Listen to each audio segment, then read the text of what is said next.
नमस्कार, स्वागत है आप सभी का डीडी न्यूज के इस खास बुलेटिन एक्सप्रेस 100 में, जहां हम आपके लिए लेकर आते हैं राजनीति, मनोरंजन, देश, दुनिया, खेल और व्यापार जगत की सभी बड़ी खबरों को एक्सप्रेस यानी कि फटाफट अंदाज में। आपके साथ मैं हूं संध्या शर्मा। तो देखिए खबरें तेज रफ्तार से। भारत और पाकिस्तान ने सीमा सतर्कता के स्तर को कम करने के लिए विश्वास बहाली के उपाय जारी रखने पर सहमति जताई है। दोनों देश डीजीएमओ स्तर पर हुए सहमति को आगे बढ़ाने पर राजी हैं। ये निर्णय दोनों पक्षों के बीच विश्वास निर्माण को बढ़ावा देने की दिशा में उठाया गया महत्वपूर्ण कदम है। दोनों देश डीजीएमओ के बीच एक महत्वपूर्ण वार्ता में दोनों पक्षों ने सीमा पर सैन्य गतिविधियों को नियंत्रित करने के उपायों पर चर्चा की थी। भारतीय सेना और सरकार ने हमेशा ये स्पष्ट किया है कि भारत अपनी राष्ट्रीय सुरक्षा को सर्वोपरि मानता है और शांति बनाए रखने के लिए हर संभव प्रयास करेगा। विदेश मंत्री डॉक्टर एस जयशंकर ने अफगानिस्तान के विदेश मंत्री मौलवी आमिर खान मुत्तकी से टेलीफोन पर बातचीत की। बातचीत के दौरान जयशंकर ने पहलगाम आतंकी हमले की निंदा करने के लिए अफगानिस्तान को धन्यवाद दिया। भारत ने अफगानिस्तान में विकास कार्यों को आगे बढ़ाने की अपनी प्रतिबद्धता की पुष्टि की। दरअसल तालिबान सरकार के सत्ता में आने के बाद दो देशों के बीच ये पहली बातचीत है। ऑपरेशन सिंदूर की सफलता के बाद आज रक्षा मंत्री राजनाथ सिंह गुजरात के भुज एयरबेस का दौरा करेंगे। इस दौरान वो जवानों से मुलाकात कर भारतीय सशस्त्र बलों की तैयारियों का मूल्यांकन करेंगे। सैन्य तनाव के बीच पाकिस्तानी सेना ने ड्रोन के जरिए भुज को निशाना बनाने की कोशिश की थी। हालांकि सुरक्षा बलों ने एयर डिफेंस सिस्टम की मदद से पाकिस्तान के लगातार हमलों को सफलतापूर्वक विफल कर दिया था। Confederation of all India traders ने आज नई दिल्ली में देश के विभिन्न राज्यों के प्रमुख व्यापारी नेताओं की एक राष्ट्रीय कॉन्फ्रेंस बुलाई है, जिसमें पाकिस्तान का समर्थन करने के कारण तुर्की व अजरबैजान के साथ व्यापारियों द्वारा सभी वस्तुओं का आयात निर्यात व्यापार बंद किए जाने पर निर्णय लिया जाएगा। कैट का कहना है कि जो भी देश भारत के खिलाफ है उसके साथ व्यापार करने का कोई सवाल ही नहीं उठता है और देश के व्यापारियों द्वारा अपनी देशभक्ति को प्रदर्शित करने का यही समय है। भगोड़े हीरा कारोबारी नीरव मोदी की मुश्किल एक बार फिर बढ़ गई है। लंदन में किंग्स बेंच डिवीजन के हाईकोर्ट ने भगोड़ा हीरा व्यापारी नीरव मोदी की जमानत याचिका खारिज कर दी है। भारत के केंद्रीय जांच ब्यूरो की एक बेहद सक्षम टीम ने भी सरकारी पक्ष का समर्थन किया। सीबीआई ने अपने अधिकारियों को इस सुनवाई के लिए विशेष रूप से लंदन भेजा था। अदानी एयरपोर्ट होल्डिंग्स ने चीन की कंपनी ड्रैगन पास के साथ अपने समझौते रद्द कर दिए हैं। इस समझौते के तहत ड्रैगन पास के ग्राहकों को एयरपोर्ट लाउंज तक एक्सेस दी गई थी। दिल्ली के मुंडका इलाके में एक केमिकल गोदाम में आग लग गई। बड़ी मशक्कत के बाद आग पर काबू पाया गया। हालांकि आग से अभी तक किसी के हताहत होने की कोई खबर सामने नहीं आई है। पश्चिम बंगाल के उत्तर 24 परगना जिले में गुरुवार को बेरोजगार शिक्षकों के प्रदर्शन उस समय उग्र हो गए जब लंबे समय से आंदोलन कर रहे 26,000 शिक्षक क्वालिफाइड टीचर अधिकार मंच के आह्वान पर विकास भवन परिसर में दाखिल हो गए। शिक्षकों के नहीं रुकने पर बंगाल की ममता पुलिस ने उन्हें बुरी तरह से पीटा। गौरतलब है कि शिक्षक भर्ती में घोटाले के बाद सुप्रीम कोर्ट के फैसले के कारण इन शिक्षकों की नौकरी चली गई। भारतीय सेना के शौर्य को सलाम करने के लिए उत्तर प्रदेश के बरेली में तिरंगा यात्रा निकाली गई, जिसमें शहर वासियों ने गर्मजोशी के साथ शिरकत कर सेना का हौसला बढ़ाया और उनके पराक्रम के प्रति लोगों को जागरूक किया। ऑपरेशन सिंदूर की शानदार सफलता के बाद पूरे देश में गर्व और देशभक्ति की लहर दौड़ गई है। इसी क्रम में जम्मू में आज सशस्त्र बलों की बहादुरी और समर्पण का सम्मान करने के लिए एक भव्य तिरंगा यात्रा का आयोजन किया गया। यात्रा इंद्र चौक से शुरू हुई और प्रेस क्लब में समाप्त हुई, जिसमें हजारों की संख्या में लोग शामिल हुए। सभी क्षेत्रों के लोग एक साथ आए, राष्ट्रीय ध्वज लहराया और एकता और देशभक्ति के नारे लगाए। रांची में भी जोर शोर से तिरंगा यात्रा निकाली गई। इस मौके पर युवाओं ने प्रधानमंत्री के नेतृत्व क्षमता की सराहना करते हुए भारतीय सेना के पराक्रम और शौर्य पर गर्व जताया। महाराष्ट्र के अकोला में भी तिरंगा रैली का आयोजन किया गया। राजराजेश्वर महाराज मंदिर से शहर के विभिन्न मार्गों से भव्य मोटरसाइकिल तिरंगा रैली निकाली गई। लोगों ने तिरंगा हाथ में लेकर भारत माता की जय के नारे लगाए। रैली का समापन अकोला शहर के हुतात्मा स्मारक पर शहीद सैनिकों को श्रद्धांजलि अर्पित करके किया गया। मध्य प्रदेश के जबलपुर डिवीजन के नरसिंहपुर में भी वासन सेंट्रल रेलवे के सौजन्य से तिरंगा यात्रा निकाली गई, जिसमें देशभक्ति का अदम्य जज्बा देखने को मिला।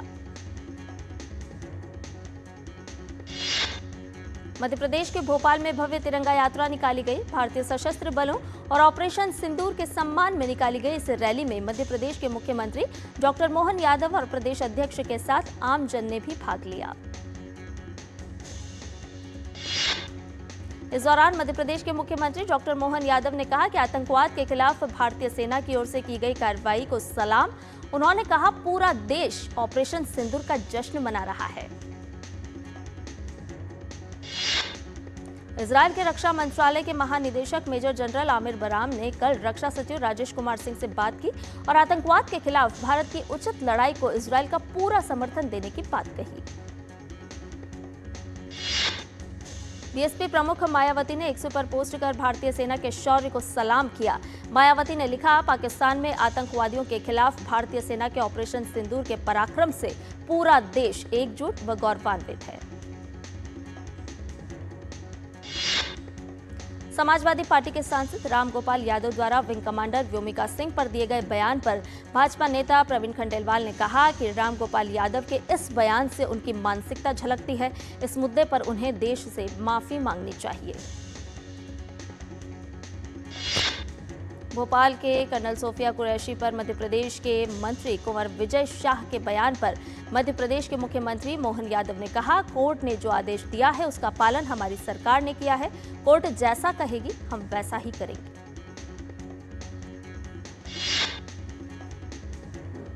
वहीं कैलाश विजयवर्गीय ने कहा कि सरकार ने कोर्ट के आदेश का पालन किया है और जो कोर्ट का निर्देश होगा उसका पालन किया जाएगा।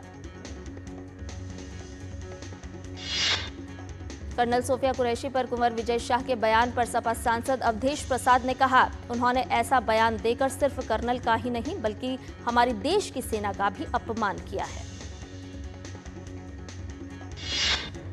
कांग्रेस नेता सलमान खुर्शीद ने ऑपरेशन सिंदूर पर कहा, हमने सरकार को पूरा समर्थन दिया और हम अपनी सेना को सलाम करते हैं। उत्तर प्रदेश के मुख्यमंत्री योगी आदित्यनाथ ने लखनऊ में पंचायती राज विभाग पर प्रस्तुति की समीक्षा के लिए बैठक की अध्यक्षता की। छत्तीसगढ़ के मुख्यमंत्री विष्णुदेव साय ने बीजापुर में गलगाम सुरक्षा शिविर का दौरा किया और कर्रेगुट्टा पहाड़ियों में ऑपरेशन ब्लैक फॉरेस्ट में शामिल सुरक्षा बलों से मुलाकात और बातचीत की। छत्तीसगढ़ के सीएम विष्णुदेव साय ने बीजापुर में विभिन्न योजनाओं के स्थानीय लाभार्थियों से भी बातचीत की। इस दौरान उन्होंने लाभार्थियों की प्रतिक्रिया भी ली।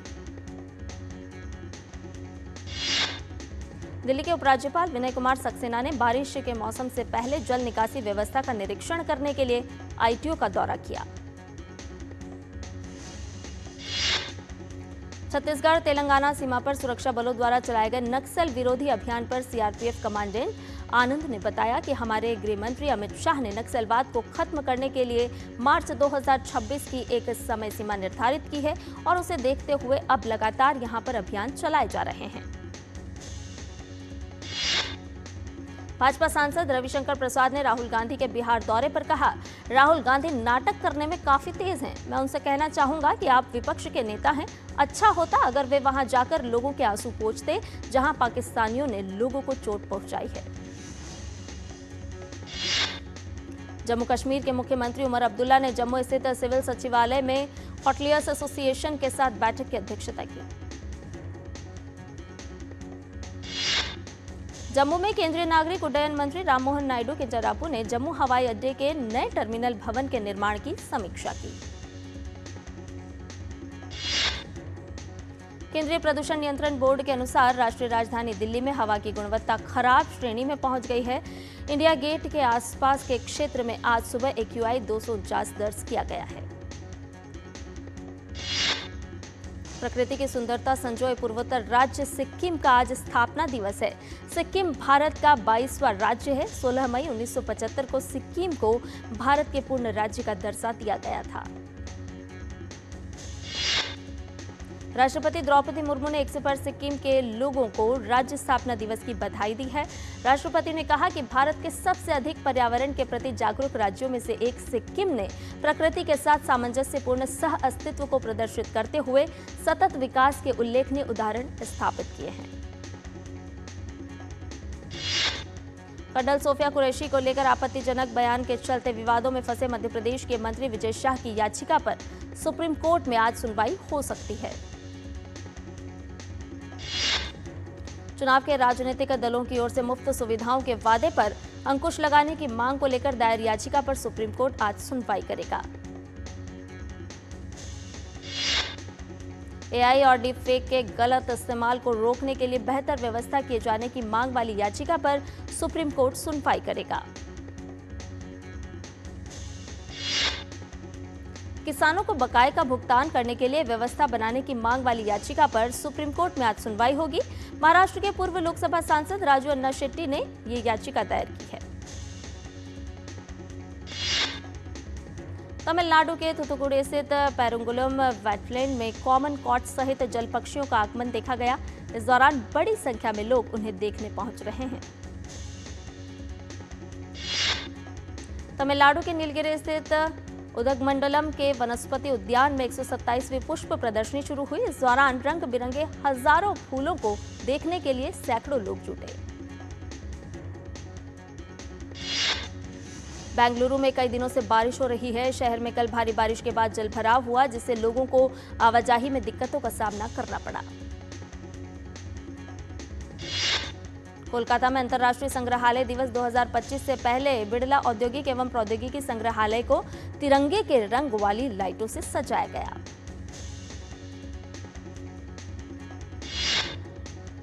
और बुलेटिन में फिलहाल रुक रहे एक छोटे से ब्रेक के लिए जल्द हाजिर होंगे।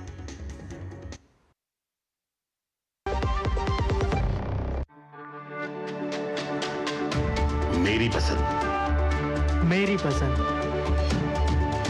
मेरी पसंद, मेरी पसंद,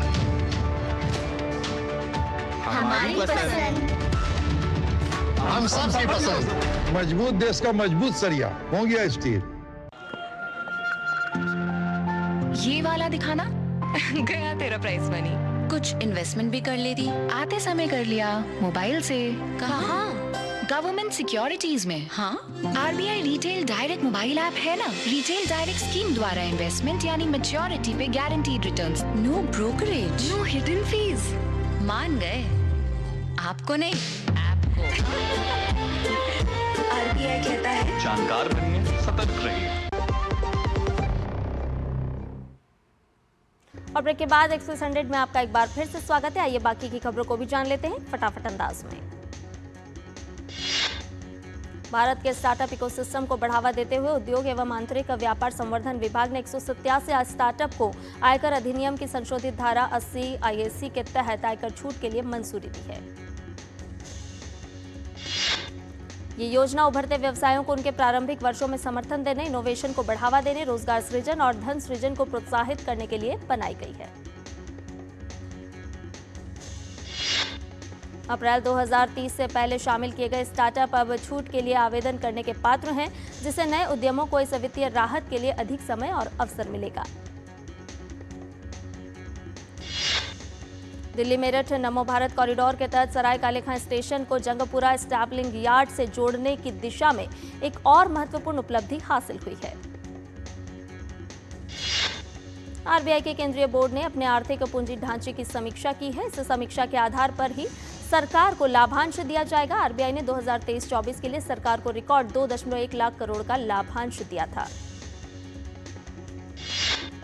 भारत के खिलाफ सैन्य कार्रवाई में पाकिस्तान की मदद करने वाले तुर्की के खिलाफ सरकार ने बड़ा फैसला किया है। नागरिक उड्डयन सुरक्षा ब्यूरो ने Celebi airport services India private limited का सिक्योरिटी क्लियरेंस तत्काल प्रभाव से रद्द कर दिया है।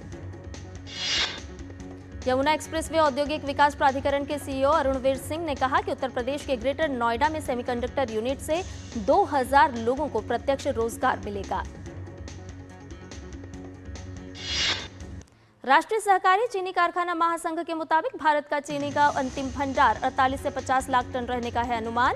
ये भंडार चालू सत्र में उत्पादन में गिरावट के बावजूद अक्टूबर से नवंबर 2025 में घरेलू मांग को पूरा करने के लिए पर्याप्त है। इस वर्ष अप्रैल में भारतीय फार्मा बाजार में सालाना आधार पर 7.4% की वृद्धि दर्ज की गई है।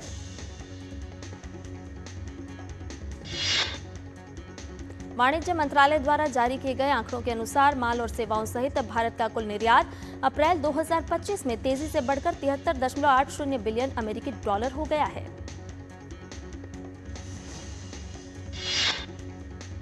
केंद्र सरकार अब एक तकनीक आधारित कार्यक्रम शुरू कर रही है जिसमें ड्रोन, विमान, जीआईएस, एआई और हाई प्रिसिजन उपकरणों की मदद से भू सर्वेक्षण किया जाएगा। इस कार्यक्रम को 5 चरणों में लागू किया जाएगा, जिसकी शुरुआत 3 लाख वर्ग किलोमीटर ग्रामीण कृषि भूमि से होगी। पहले चरण में 3000 करोड़ रुपए का प्रावधान किया गया है और इसे 2 वर्षों में पूरा करने का लक्ष्य भी रखा गया है। वाणिज्य और उद्योग मंत्री पीयूष गोयल ने लेंसकार्ट के सह संस्थापक और सीईओ पीयूष बंसल से मुलाकात की। इस मुलाकात में इस बात पर चर्चा की गई कि भारत आईवीआर सेक्टर के लिए कैसे निर्यात का केंद्र बन सकता है।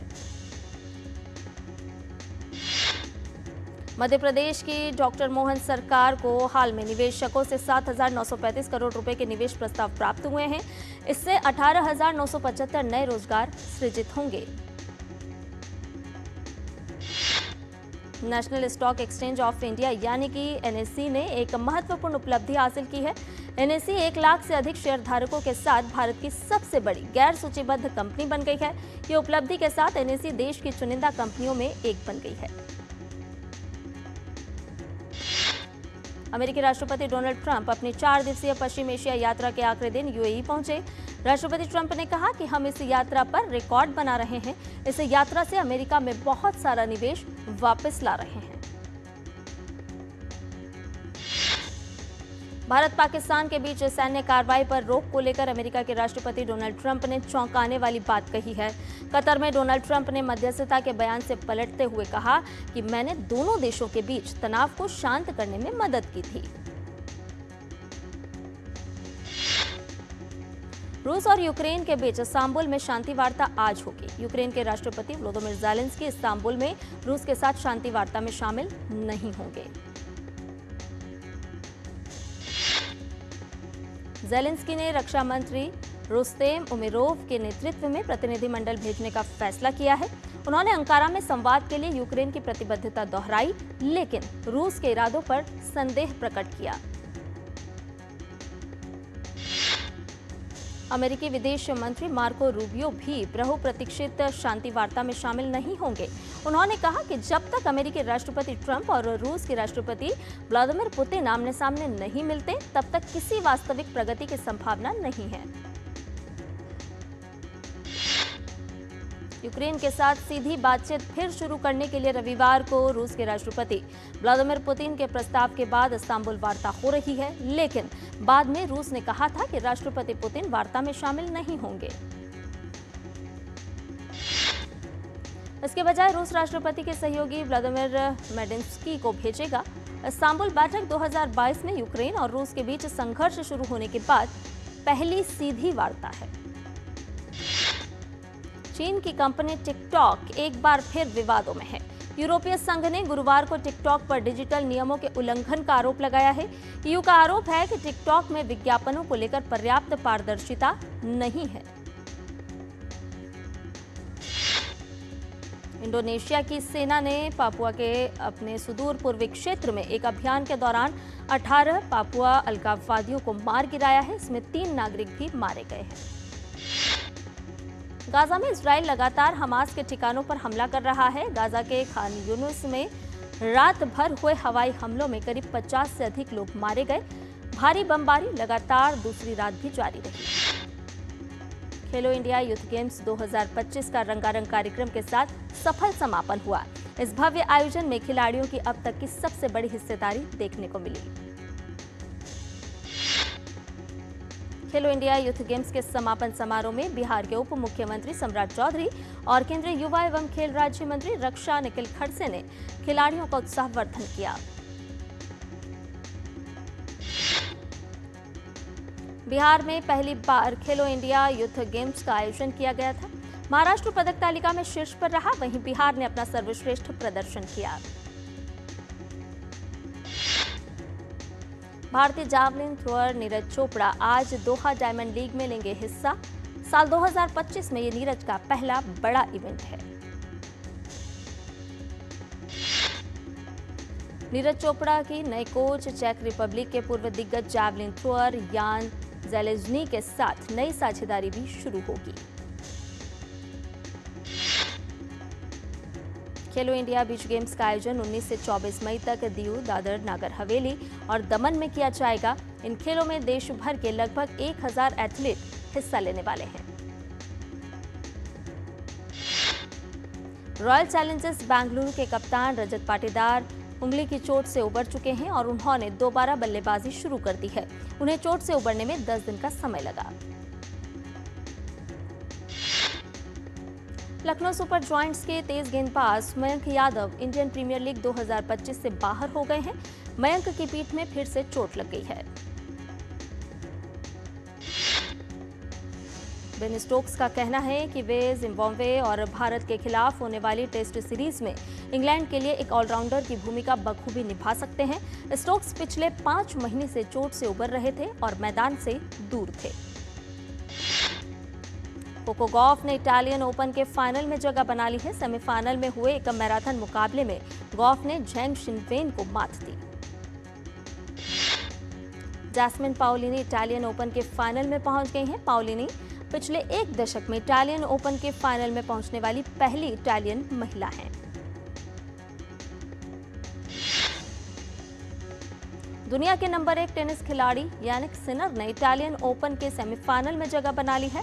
क्वार्टर फाइनल में सिनर ने कैस्पर रूड को मात दी।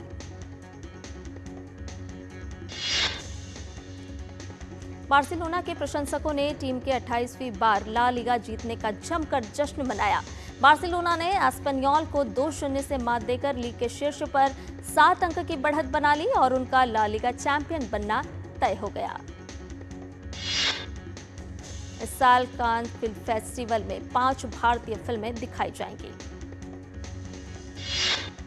अनुपम खेर द्वारा निर्देशित फिल्म तन्वी द ग्रेट का world premiere Cannes film festival में मार्च 2 फिल्म में होने जा रहा है।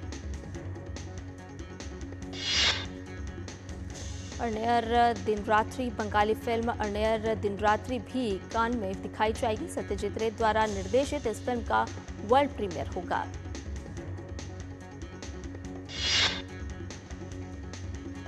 नई दिल्ली स्थित संयुक्त राष्ट्र भवन में 2 दिवसीय फिल्म स्क्रीनिंग और पुरस्कार समारोह का आयोजन किया गया।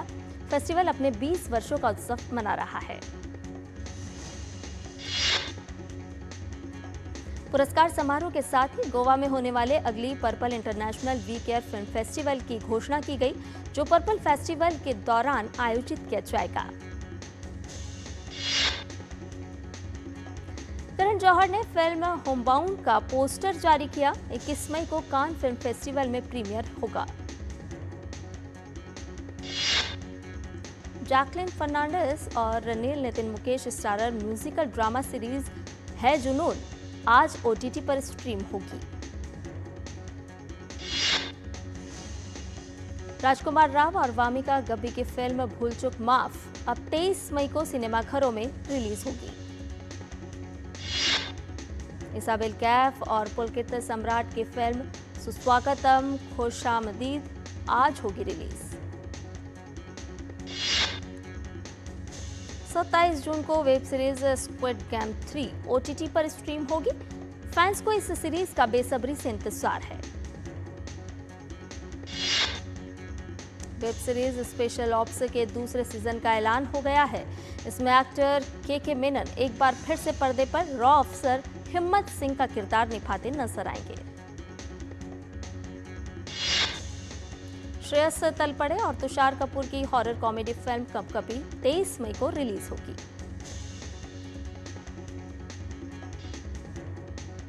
और एक्सप्रेस न्यूज में फिलहाल इतना ही। मुझे दीजिए इजाजत, लेकिन डीडी न्यूज पर खबरों का सफर लगातार जारी है। नमस्कार।